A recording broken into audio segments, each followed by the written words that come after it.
नमस्कार साथियों, Anil Parmar YouTube channel में आपका हार्दिक स्वागत व अभिनंदन है। मैं अनिल परमार आपके समक्ष आज प्लेटो, जो एथिक्स का जन्मदाता कहा जाता है, इथिक्स का जन्मदाता कहा जाता है। इथिक्स यानी ETHICS, इथिक्स का मतलब होता है नैतिकता। यह नैतिकता का जन्मदाता कहा जाता है प्लेटो को। प्लेटो का जन्म 2500 वर्ष पहले हुआ था साथियों, और 429 और 423 ईसा पूर्व के बीच में हुआ था। क्योंकि जन्म के बारे में अलग अलग राय है, वो कहाँ का था साथियों, तो वह एक यूनान का रहने वाला था, और यूनानी दार्शनिक थे जो एथेंस में रहते थे। और उनका जन्म और पालन पोषण एक कुलीन परिवार में हुआ था। उन्होंने राजनीति, नैतिकता और न्याय से संबंधित कई दर्शन प्रतिपादित किए थे साथियों। जो हमारा प्लेटो है साथियों, जो हमारे व्यक्तित्व में नैतिकता या IAS तक के सिलेबस में GS4 में आता है साथियों, कि जो प्लेटो है, प्लेटो के विचारों को हमें जो है साथियों, वो यथा स्वरूप यानी जैसा है वैसा पढ़ना है, और पढ़ने से भी एक कदम पहले समझना है, न कि रटना है। क्योंकि अगर हम रटने बैठेंगे तो 10 दिन, 15 दिन, 16 दिन, 20 दिन तक जो ये प्लेटो जो है वे खत्म नहीं होंगे, यानी कि उनका जो बायोग्राफी है वो भी खत्म नहीं होगा। तो ये इस बात का साथियों ध्यान रखें। एक बात ये है साथियों कि आप लोग इस बात का भी यथास्वरूप ध्यान रखें कि प्लेटो के विचारों को वैसा का वैसा ही मानना है, न कि उसमें कमियां निकालनी है, क्योंकि कमी निकालने वाले हम नहीं होते हैं। 2500 वर्ष पहले अगर किसी का जन्म हुआ है, और वह व्यक्ति जब भौतिकता नहीं थी, विज्ञान नहीं था, कुछ भी नहीं था, तब नैतिकता की बातें कर रहे थे, और उनको आज तक दुनिया में हर देश में लगभग लगभग जो है वो पढ़ा जाता है।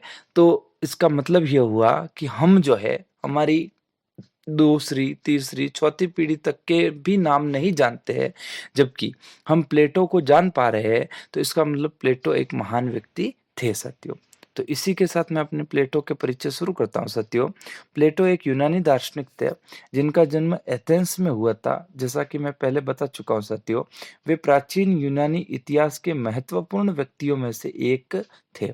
उनका जन्म और पालन पोषण एक कुलीन यानी धनी परिवार में हुआ था, जिसे अभिजात वर्ग का परिवार कहा जा सकता है। प्लेटो को पढ़ाई में बहुत रुचि थी। वे पाइथागोरस, सुकरात आदि जैसे विभिन्न यूनानी दार्शनिकों से प्रभावित थे। इन महान दार्शनिकों के सिद्धांतों ने उनके कई दर्शनों को प्रभावित किया। इसके विपरीत वे सुकरात के बड़े अनुयायी थे, यानी कि बड़े वाले शिष्य थे, और उनके मृत्यु तक उनके छात्र बने रहे। उन्होंने पश्चिमी दुनिया में उच्च शिक्षा के लिए पहला स्कूल स्थापित किया, जिसे प्लेटोनिस्ट स्कूल ऑफ थॉट्स और अकादमी के नाम से जाना जाता है। फिर से रिपीट करता हूँ लाइन को साथियों, जिससे आपको अच्छे से समझ में आ जाए। उन्होंने पश्चिमी दुनिया में उच्च शिक्षा के लिए पहला स्कूल स्थापित किया, जिसे प्लेटोनिस्ट स्कूल ऑफ थॉट्स और अकादमी के नाम से जाना जाता था। अच्छा, एक और बात है साथियों कि प्लेटो जो है वे जीवन भर क्या रहे थे साथियों, अविवाहित। आगे है आरंभिक जीवन। प्लेटो एशियाई डिग्री के इतिहास में महत्वपूर्ण व्यक्तियों में से एक है।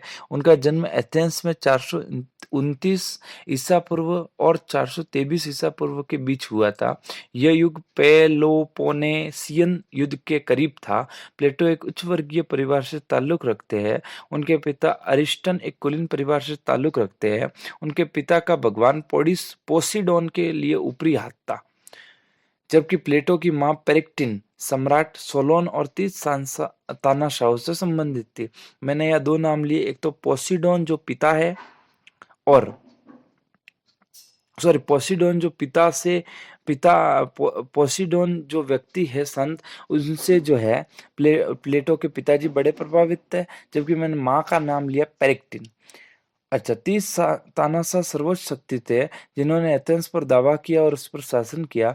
उनके दो भाई थे, ग्लोकन और एडेमेंटस, जिन्होंने प्लेटो के रिपब्लिक में भी योगदान दिया।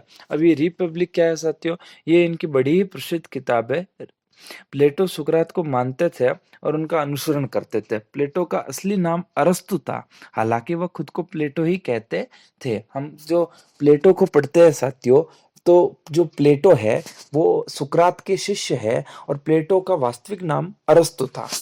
प्लेटो की शैक्षणिक और मृत्यु। उन्हें शिक्षा के नए क्षेत्रों का अध्ययन करने और उन्हें तलाशने में रुचि थी। अपने पूरे जीवन में उन्होंने सिसिली, मिस्र, इटली जैसे विभिन्न शहरों की यात्रा की। 40 के दशक में सिसिली से एथेंस लौटने के बाद उन्होंने उच्च शिक्षा का एक स्कूल स्थापित किया, जिसकी मैंने पहले चर्चा कर चुका हूँ साथियों। स्कूल को प्लेटोवादी विचारधारा और अकेडमी के रूप में जाना जाता है। उस अकादमी में कई महान विद्वानों ने उत्कृष्ट प्रदर्शन किया। सबसे प्रसिद्ध व्यक्तियों में से एक अरस्तु थे, जिन्होंने प्लेटोवादी विचारधारा और अकादमी से अपनी पढ़ाई पूरी की। प्लेटो की मृत्यु 347 ईसा पूर्व में 81 या 84 वर्ष की आयु में हुई थी। जैसा कि तिथि के बारे में राय अलग-अलग है। हालांकि ऐसा कहा जाता है कि उनकी मृत्यु उसी दिन हुई जिस दिन उनका जन्म हुआ था। दिन मतलब दिन जो है साथियों, वो सेम था जन्म का और मृत्यु का। अच्छा, प्लेटो पाइथागोरस से बहुत प्रभावित थे। उनके बहुत से दर्शन पाइथागोरस की शिक्षाओं से प्रेरित थे। अरस्तु ने तो यहाँ तक दावा किया कि बहुत से दर्शन पाइथागोरस की शिक्षाओं के अंतर्गत आते हैं। ऐसा माना जाता है कि पाइथागोरस और प्लेटो दोनों की रुचियां समान है, क्योंकि वे दोनों ही मेटामसाइकोसिस और आत्मा के स्थानांतरण, यानी कि आत्मा जो है वो एक शरीर से दूसरे शरीर में ट्रांसफर हो सकती है, इस बात में विश्वास करते हैं। न्यूमेनियस दर्शन का वह पहलू था जिस पर पाइथागोरस और प्लेटो दोनों ने परस्पर विचार किया। आगे है साथियों, साइरेन के थियोडोरस। प्लेटो ने ग्रीक गणितज्ञ साइरेन के थियोडोरस को बहुत प्रभावित किया। उन्होंने कई गणितज्ञों के अधीन अध्ययन किया था। इन गणितज्ञों के प्रभाव से उन्हें शुद्ध और अनुप्रयुक्त, यानी कि बिना